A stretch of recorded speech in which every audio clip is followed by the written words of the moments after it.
Hey guys, what's going on? Y'all see the fire okay? I think y'all can, right? I hope I don't knock that over. Try a little something different tonight. Want to go over some little bit different things tonight. I was working in the garden, moving around some of my jalapeno plants that I gotta get in the ground, but they got some big jalapenos on them already, guys. Y'all should see these things. And they're only like not even, y'all might not care about gardening, but barely a month old. There's some big old jalapenos. See them big old peppers already on there? I make my own hot sauce.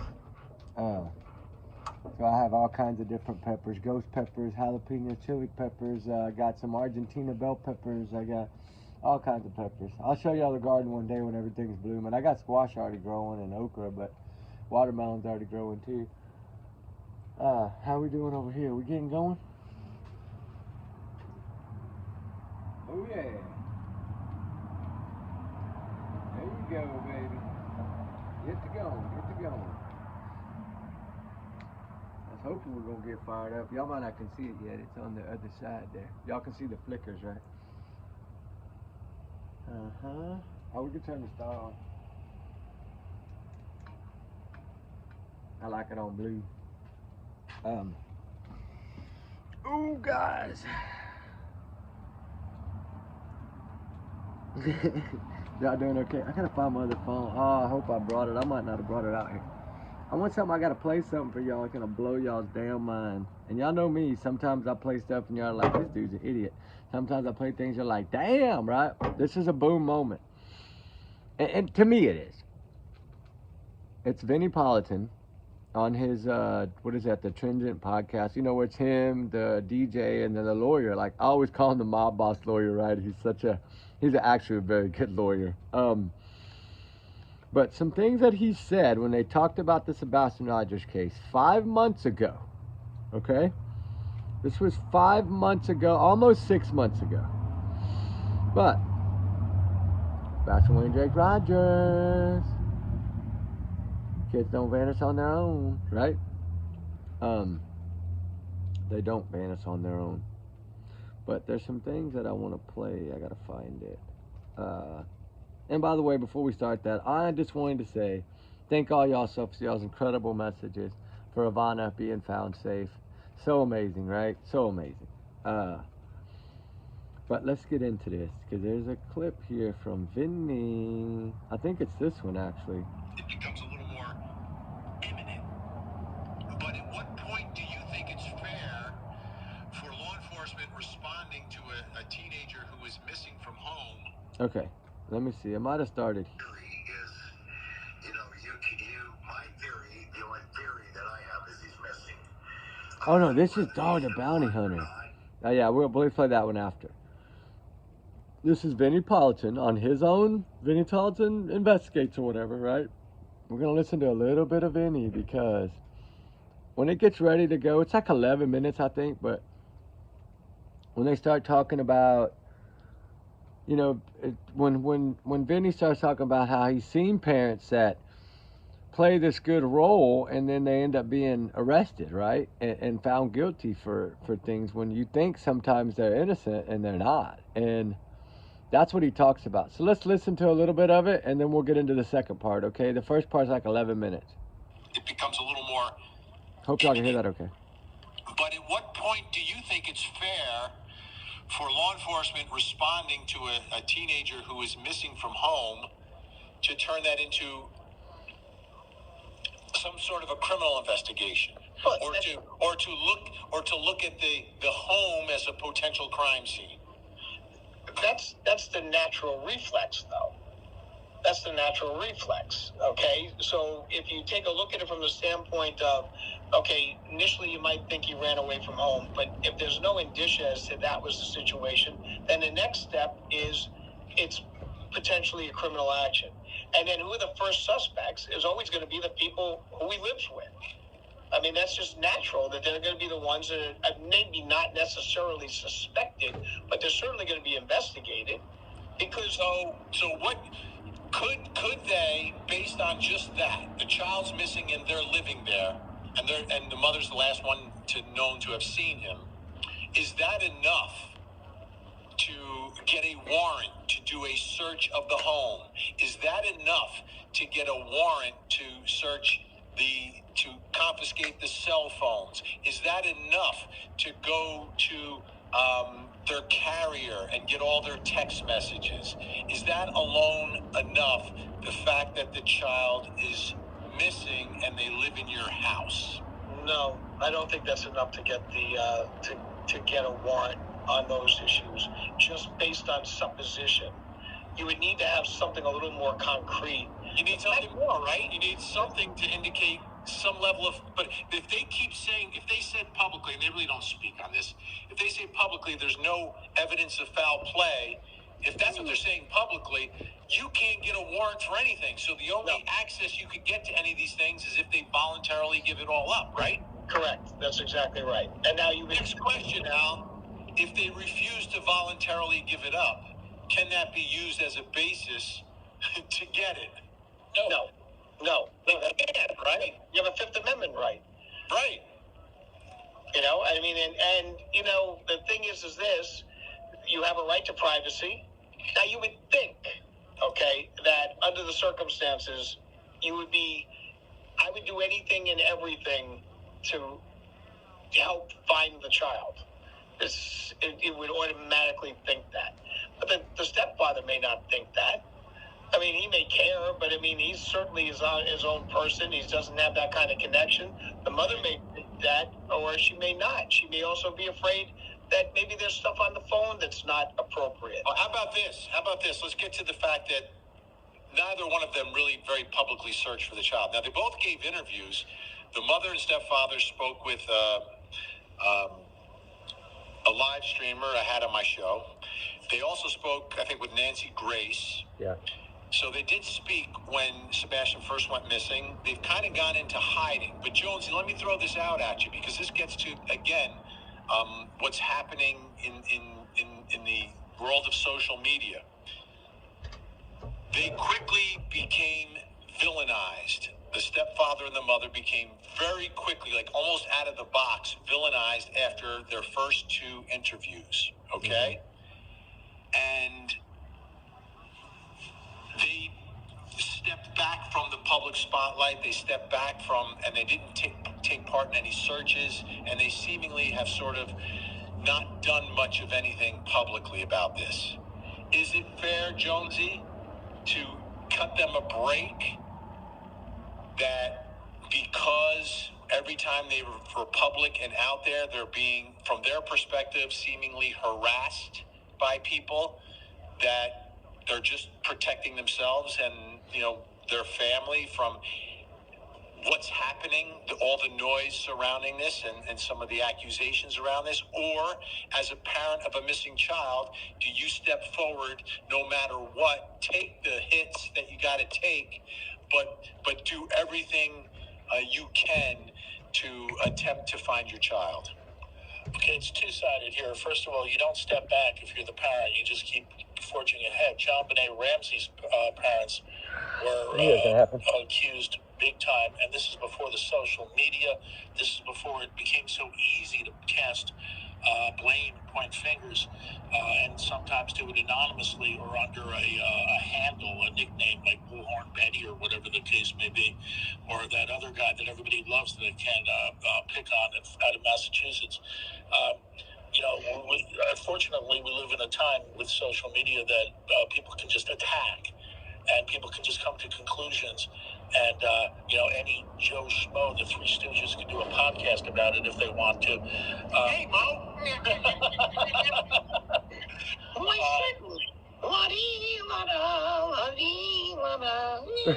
These guys are crazy, guys. It's a derby. So it's unfortunate that will happen, whether it's justified or not, that people will cast blame.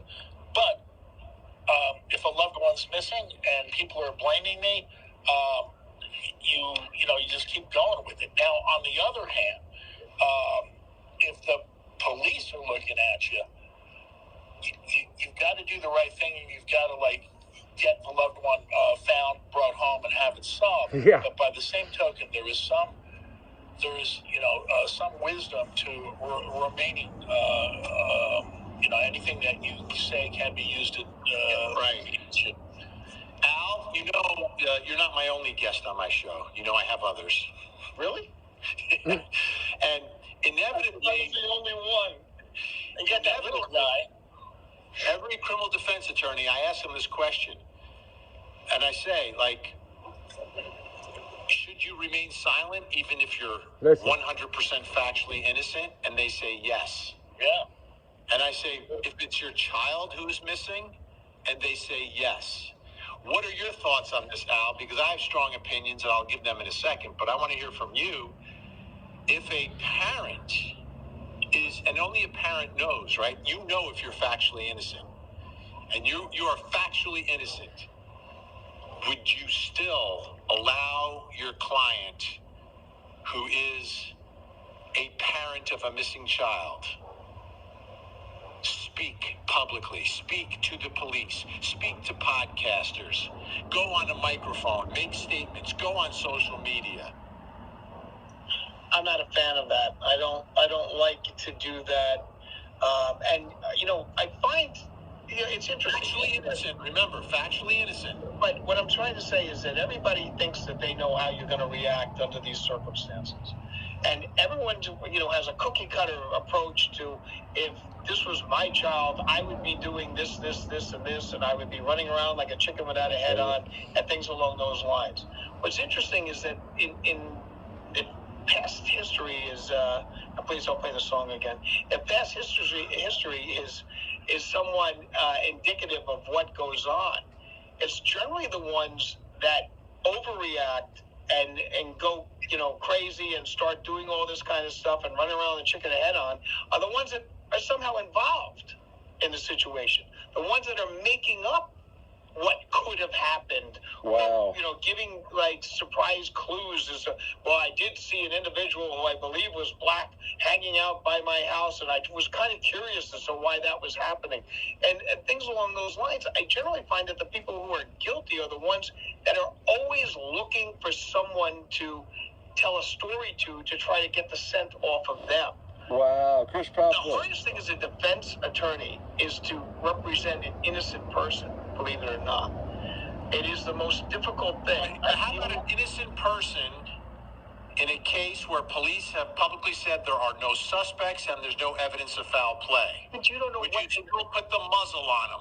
But I wouldn't put the muzzle on them with regards to certain things. But I'm certainly going to put a muzzle on them as to, getting involved with everything that's going on with this, the media blitz and things along those lines. I don't find that to be particularly helpful. And I find that when you put yourself out there and then all of a sudden you are a cause celeb, that all this stuff comes back to haunt you. Yep. But how about this? But see, again, your filter is your filter. Your work is your work. I look at it through the filter of there's a missing child. If a parent of the child is not going to advocate for finding my child, who will? Who will? Why would we? Why would the public? If the parent of the child is not out there advocating for the search and the answer and finding my baby, no matter how old my baby is, whether my baby is literally a baby or my baby is 30 years old, if a parent isn't out there advocating for that, the chances are it goes by the wayside in that huge pile of cold cases that exist. And then it's out of sight, out of mind. The reason that Sebastian remains on the minds of everyone and this story has not ended is because of Seth, the father. He has taken hits as well. He's taken accusations. There are some people, for whatever reason, don't like him and think, he's shady, whatever.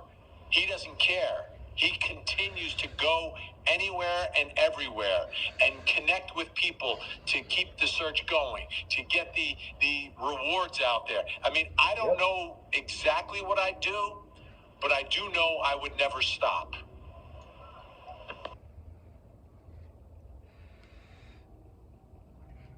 You know, if you think about that, right? There's one more here. Hold on. I think it's this one.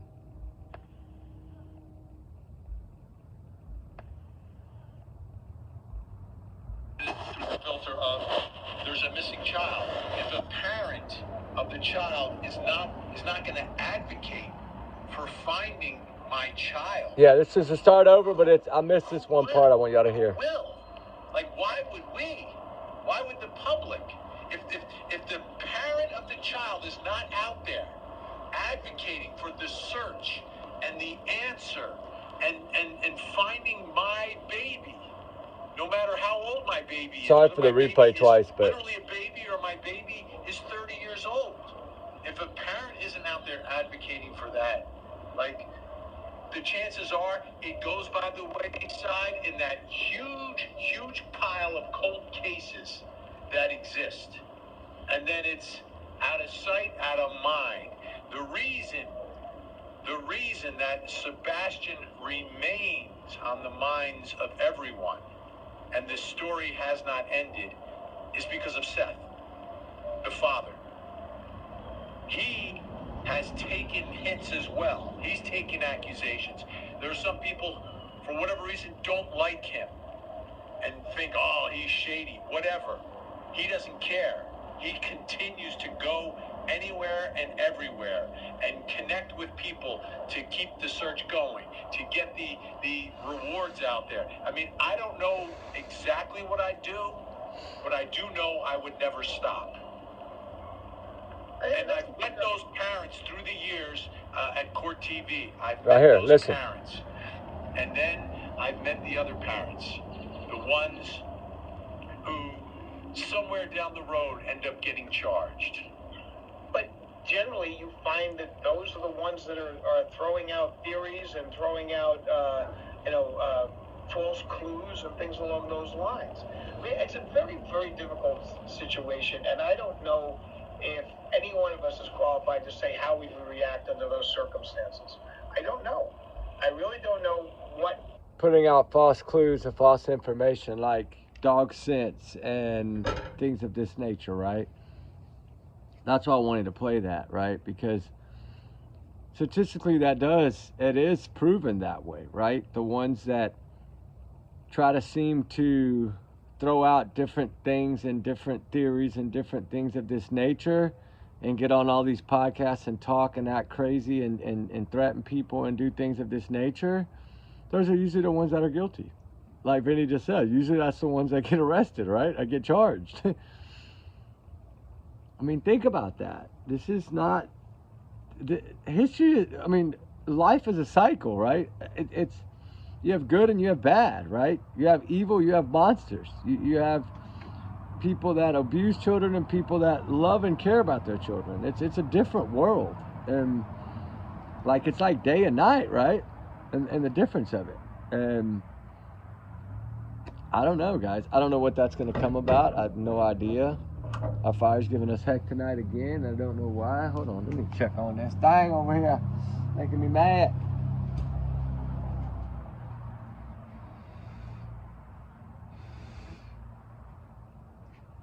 Oh, really?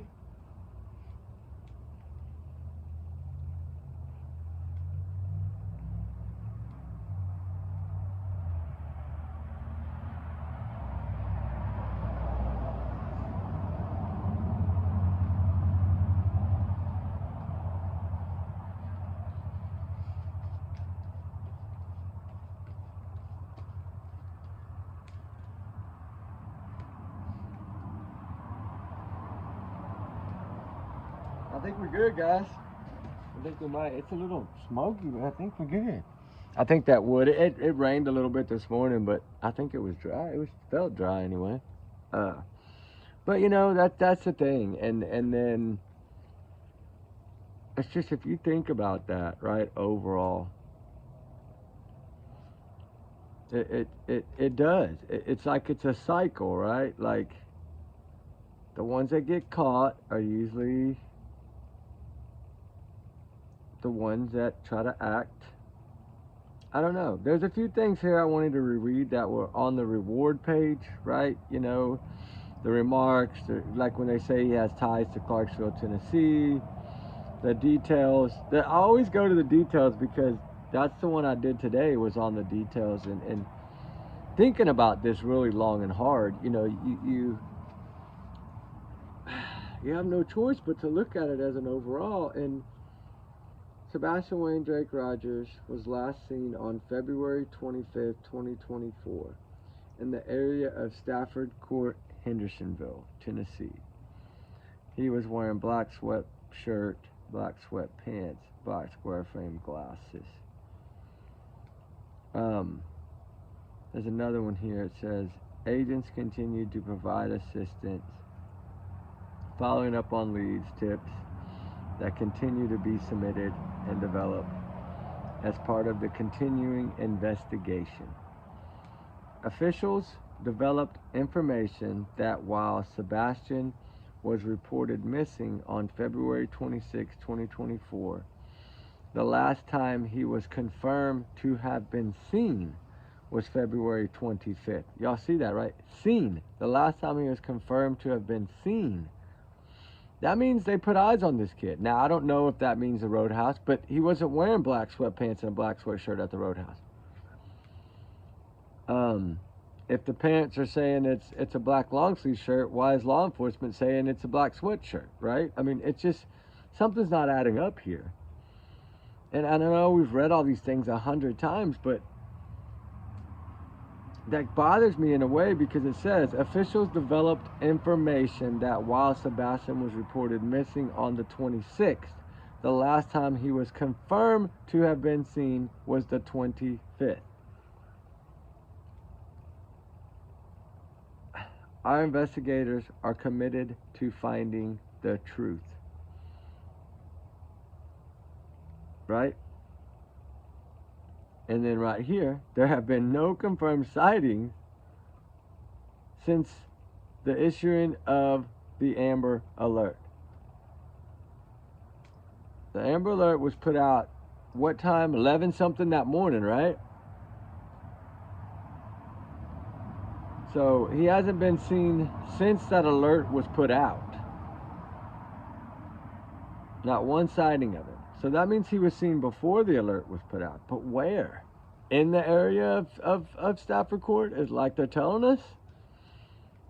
Then that's going to have to be like either in the car with Katie, like after he had possibly changed, or he was seen somewhere outside that house, like either, I don't know, one of the neighbors, we talked about this. I talked about this with someone there, right?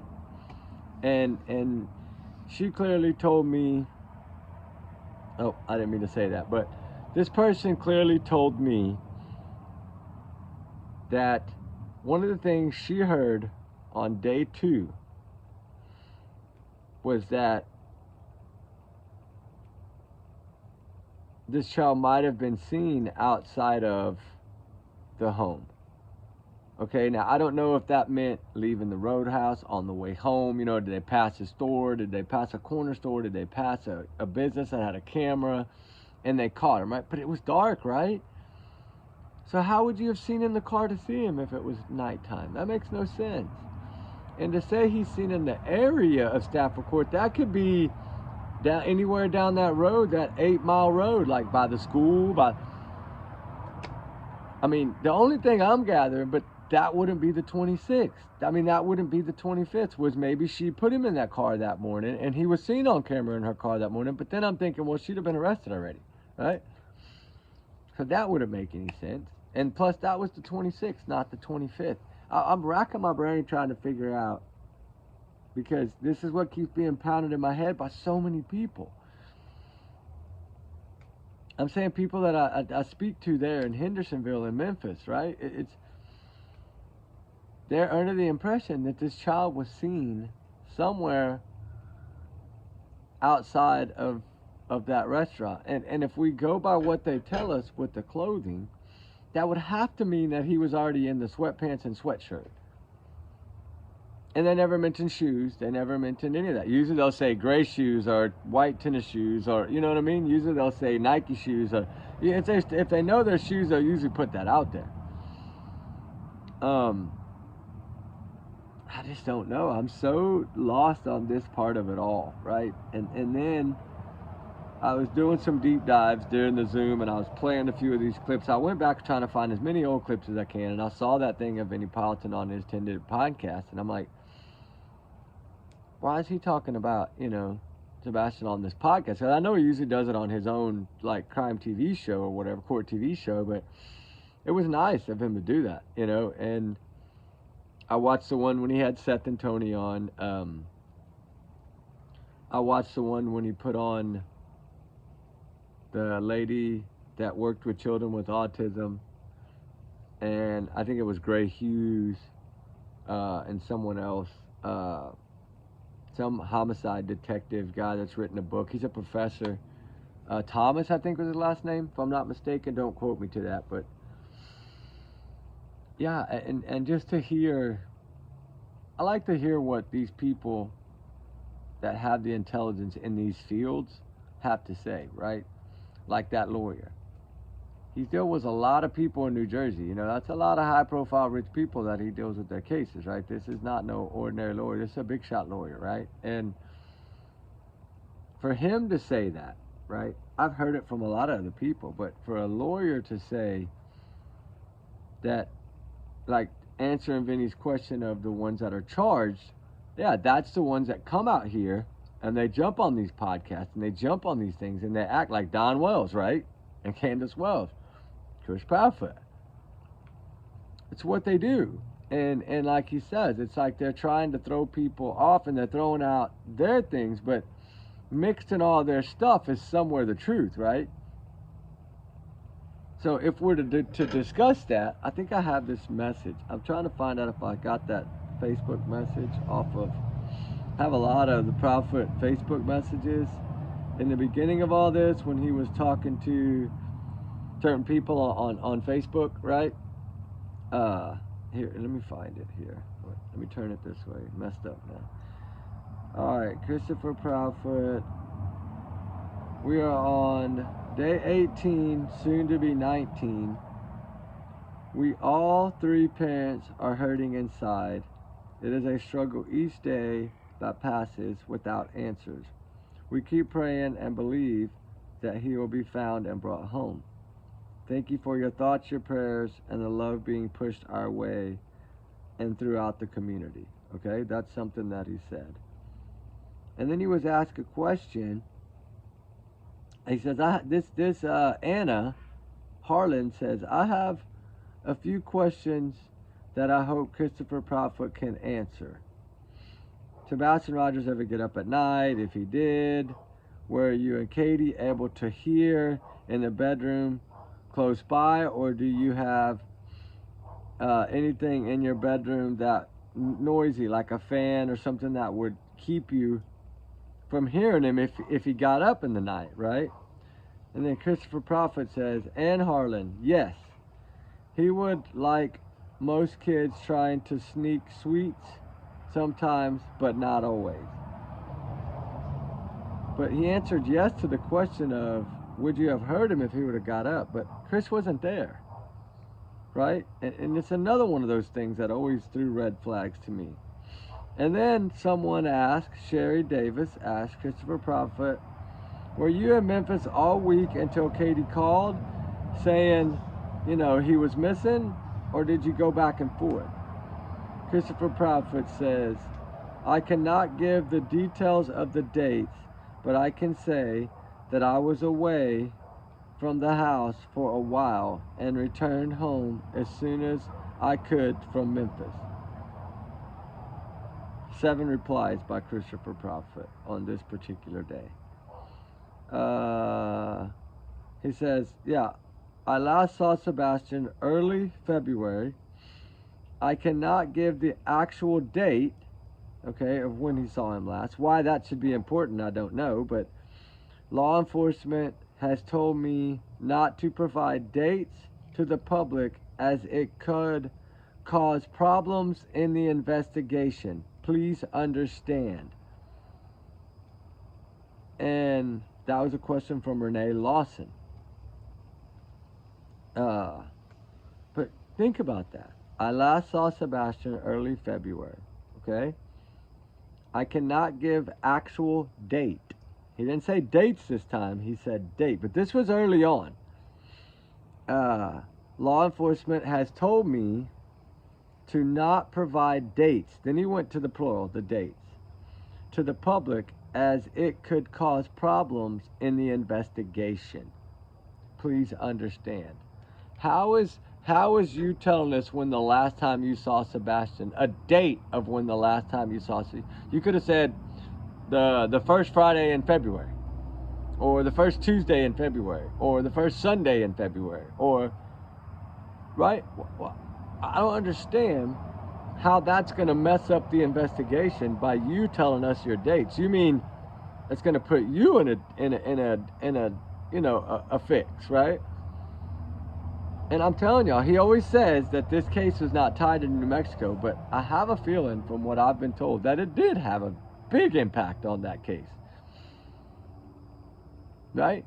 Because you got to remember, before Sebastian went missing, CPS or DCS, however you want to say it, had been called several times, okay, from the Hendersonville home. So, with that being said, those are somehow going to get to each other. I know they were trying to keep them separated because he knew that CPS, or whatever you want to call it, would affect his shots of getting faith. I think everyone with common sense knows that. Custody battles are some of the ugliest. But when you have proof like that on someone, don't think it won't affect that case. So that was wrong of him to say, in my opinion, that it wouldn't affect that case, because it would really impact that case to me. And I think that we're seeing that now. It's going to impact that case. Regardless, it's going to shred that case apart, in my opinion. I think it already has. We'll see how it goes this summer, right? I don't think Faith will be there this summer. I don't think that judge is that crazy. But then again, you never know, right? I mean, I think that once that judge had all the truth, and now that he's got the emails from a number of people, right? You know, we've sent him, a lot of people have sent emails letting him know, hey, he tells you he's not clear. He's cleared, but he's not cleared, right?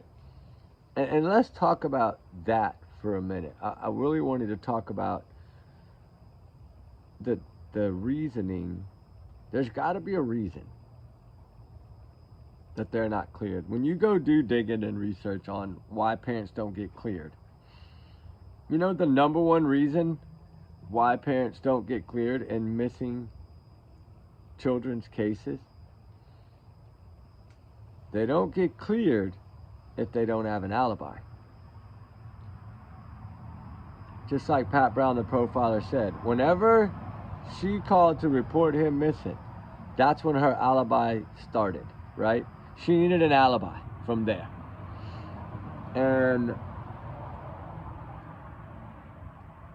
I look at it this way.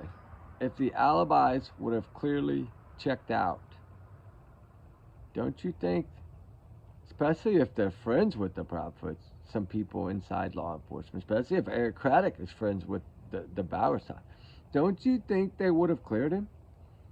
Considering he's supposed to be 3 hours plus away, right? Don't you think they would have cleared him? I do. I think that, in my opinion, I don't believe lie detector tests were taken by either one of them two. And if Katie did take one, they didn't tell her whether she passed or failed, because you can listen to any of them talk about it. That lawyer talked about it on a different podcast about how they don't normally, like, TBI is not going to come out and tell you a pass or fail. Just like, you know, the Colorado Bureau of Investigation or any of these other states, they don't come out. Remember we did this, I pulled it up and showed you all the court docket for that. They don't tell you whether, because they don't look at it as a pass or fail, right? They look at it as a way to gather more evidence. And I think if she did take one, then that lie detector test that she took is probably part of their evidence, right?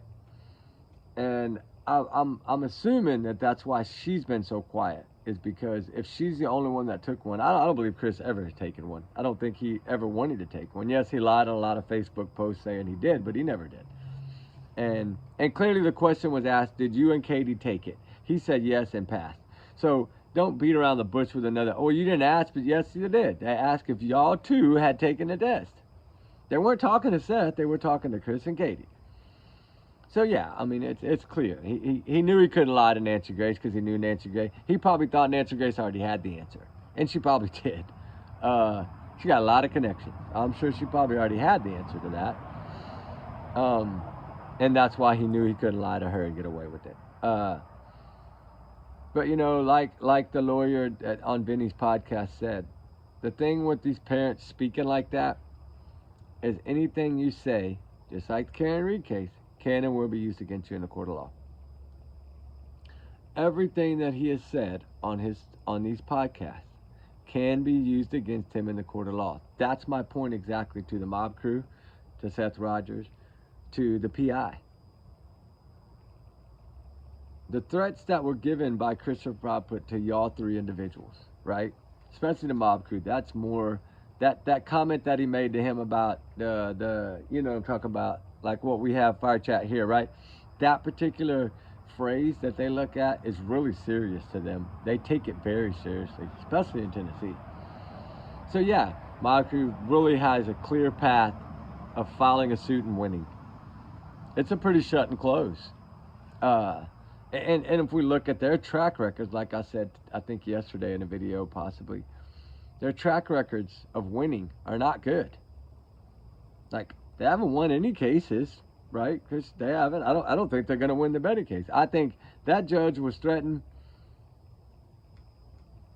That's what the word on the street is, right? That's what I've spoke to people there, and this judge was threatened, and he stepped away.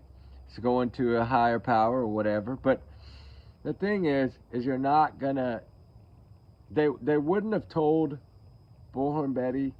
I mean, I don't know a lot about it, but I'm saying they wouldn't, and I don't know her, right? They wouldn't have told her she could use their names as long as she didn't cross the line if they thought that she had done something wrong, right? In the court of law. So do I think she's going to win her case? Yeah, I think that. Clearly, they're not going to take her free speech away. I don't believe that. And now you got a different judge going to come in, and it's going to be clearly. I think if it would have been something that was serious, it wouldn't have drug on this long. It would have been decided early on. A judge, it would have been an easy thing to do. If it was something serious, it would have been easy. Like the threats he's made to Seth, like, you open your mouth, you'll never open it again, I promise you that. That is a threat, a bad threat. Telling the PI he'll slap her in the face or whatever he said and all that stuff, and you don't want to see me face to face, like the verbal threats, right? And then telling, you know, the mob crew what he said about, you know, he messed with fire or whatever you get. However he said it, that's another bad threat, right? So that's 3 people right now that could spend a lot of Chris Proudfoot's mama's money by filing. And I don't know, I've heard that one of them already has or is in the works of doing it. So I'm praying that they step up and fight even for even, right? You're going to come after certain people. Well, don't be mad when they come after you, because you've made way worse threats than anybody's made to you, right? You know, I mean, I get a letter and they use the B word and just say, go home, dog boy. I mean, that's not, to me, that's not threatening me where I'm scared for my life or anything of that nature, right? They didn't really want it. I told them what it said. They weren't really, and I was like, man, I'm not going to make a big deal about it. I said, I got some handwriting buddies within the field office in Texas, and I said, I'm going to send it into them. That's what they requested me to do. They'll kind of match the writing and see if they can match it to any person that might be intertwined in any of this. And, you know, that's really all you can do, because it could have been anyone, right? And that's the thing. But, you know, it's my fault, because normally I don't go into the town, right? I just go, I do my searches, and I leave. This time I had a few people I needed to meet and speak to. And so I was in town a lot longer than I normally am. And I think somebody may have got wind or somebody found out or something, right? You never know who you can trust in anywhere. That they probably do know quite a few people. So you have to be careful, right? All it takes is that one person to say, "Oh, there's that guy from that channel, right? Oh, yeah, he's not on their side, right? You know, I'm on no side. I'm on Sebastian Rogers' side, finding the truth. That's the only side I'm on. It's only about Sebastian. It's not about anybody else but Sebastian. They're causing their own drama. They're digging their own holes. Let them dig their holes. Like they always say, let them keep digging. Everything they're saying is it eventually will be used in the court of law. And Carrie and Rita's learning that now. And like I tell you, the second time around, it's usually not good for the defendant, right? It's not. And I think y'all see that already, right? I know people are trying to make it bigger than it is, but I'm not making it bigger than it is. And I'm not trying to bounce around, but I'm just saying, when you watch Miss Ortiz speak, you could have heard a pin drop. And this time, they're putting people up there that he doesn't want to cross-examine because he doesn't want to make her look even worse, right? You're not going to cross John's mom. That's just not going to happen. I mean, if you would have done that, that would have been, he knows better, right? He knows. He's not a dumb lawyer. Jackson's smart. He's not stupid. But I think he's getting frustrated because he's seeing the difference, and it's a difference between day and night. This time, they brought their A game. And they got their blue t-shirts outside to match the other side. So to me, I think in this time, it was the power of pink last time. I believe the second time around, it's now the power of blue. Like I said, I've never really got too much into this case. That's why I don't really talk about it a lot. But I do take what I see when I see little things. And I only look for the key points, right? Like I was hoping his mom was going to get up this time and speak, right? That's her son. I know this woman has been through god-awful heck and back. But she still needed to do that. Because it's 9 times out of 10, it's the mothers and the fathers that win the jury. Just how court works usually. And they didn't have it the first time around. Plus, they were a little bit sloppy. I'm gonna say a lot sloppy the first time. And they still would have got a conviction if they would have understood the rules. It wouldn't have been the high end, but everything always happens for a reason. I always say that. So there's a reason that it went the way it did last time. But honestly, do y'all think it's gonna go that way this time? I don't feel that it is, right? I mean, I'm just on the side of justice. Whatever justice, they're gonna decide. Those jurors, we can say whatever we want from the outside, but we're not the one making the choice. Her future lies in those jurors' hands, not ours. We could come out here and say, don't drink the Kool-Aid or drink the Kool-Aid or, take a side or whatever, but that's not necessary. Just let the jurors do their job. And clearly look at what you see as key points in this. I think every day has gone for a prosecution. I really see that. And a lot of people are saying, well, that Carrie lady, yeah, I think she's gonna be the star besides his mama. But we'll see. We'll see what happens in the end. But anyway, back to Sebastian. I didn't want to bounce around. I just wanted to touch that point because of the point that I was making. That sometimes you do things and you get out here and you say things on these streets, like YouTubes and podcasts, like many of them were talking about, like Chris and Katie. Well, mainly Chris. Proudfoot did, and that's all going to come back and get him, right? And he still hasn't learned because the threats have gotten worse. And then maybe it's because he's at the end of his rope and he knows they're breathing down his throat. He's already told us the cat's out of the bag, his truck pinged, and all these things are now coming, right? And so we're seeing now what's probably the evidence is, because he's pretty much throwing it out there for us. That's how I see it. I think it's stacking, and I think law enforcement is allowing them to dig their own hole as plan B, right? While they're waiting to put together this puzzle, they're just letting them dig. Keep digging, buddy. Keep digging, right? Because we know, I've done my investigation research on CPS and DCS and all the different ones in different states. They're doing their own investigation. And when they get done with theirs, right, which they don't move fast, but when they get done with theirs, they're going to send it in to law enforcement. And then law enforcement is going to have that little piece to add to their pile. And they'll build up enough to charge, and then they'll charge. That's what I think is going to come. And that's just my thought. But do I feel, part of me feels that I pray to God Sebastian will be found. But a part of me is if they're charged before this child is found, they might not ever find this child. Unless they put someone in a corner and make them take a deal, right?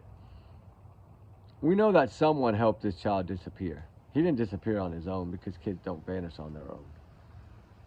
He had to have help somewhere. He's not smarter than FBI. He's not smarter than Secret Service.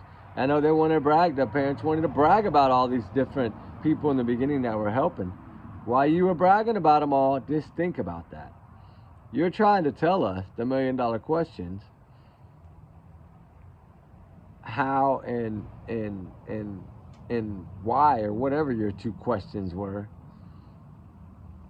Don't think for a minute that they're not eyeballing you sideways. And I think he feels the heat. I think he feels the pressure. I think he knows, most likely, he's probably never going to be cleared. And to me, statistically, after 7 months, if you're not cleared, I think it was 74.9% of the time, they're charged. If you're not cleared within like a year, right? If you don't have some way to clear you. Like, we know Seth has enough to clear him. Video footage, all that. But they can't clear one parent, not that. They're not going to do that because they don't. The problem is they trying to keep everything inside house right now. So without them clearing any of them, they can't get to any of that information. Why do you think Seth went on video and asked to try to see if he could help him get him cleared? Because why? It's going to open up the doors for them to gather more intelligence and more information. They're going to get those folders of what's going on if you're clear. Look at Idaho 4 case. Kelly's dad was able to see everything because he was never a person of interest or a suspect. They never had to be cleared, right? So he's able to see that's what he knew what he needed to fight for. That's why he built his own team. But when you're not cleared, you don't get that information. They don't give you access to that. And there's a reason they don't give you access to that. Because if you did have something to do with it, you're going to be one step ahead of what they already have. And they don't want to do that. That's why I think they were upset when that video got leaked. You're not going to tell me they weren't, because they were. They came out within less than 12 hours to try to shut that up. And yes, of course, we all knew that's just them trying to silence, about it, because that's one of the only cards I think in their deck. But they got other tricks up their sleeve from what I hear, so we'll see what happens. I think justice will come in this case. It might be another 6-8 months, but I think it's going to come. It could be tomorrow. We don't know. That's the crazy thing about it. It could be tomorrow. It could be next Monday on a holiday. We don't know when it's coming. We know a lot of law enforcement likes to choose holidays, but we'll see. See what happens, I hope that we get some answers. I pray that we get some answers. And I pray that this child is found, one way or another. Seth is, even like Vinny said, Seth has been the only one out here grounding and pounding, whether it's been searching, whether it's been trying to keep his name alive, whether it's been trying to build a reward, no matter what, it's been awareness for Sebastian, his son. And you can't take that away from him. He could care less what we think about him. He don't give two shits, excuse my language, of what we think or say about him. Why? Why does he feel that way? Think about it. Because he knows.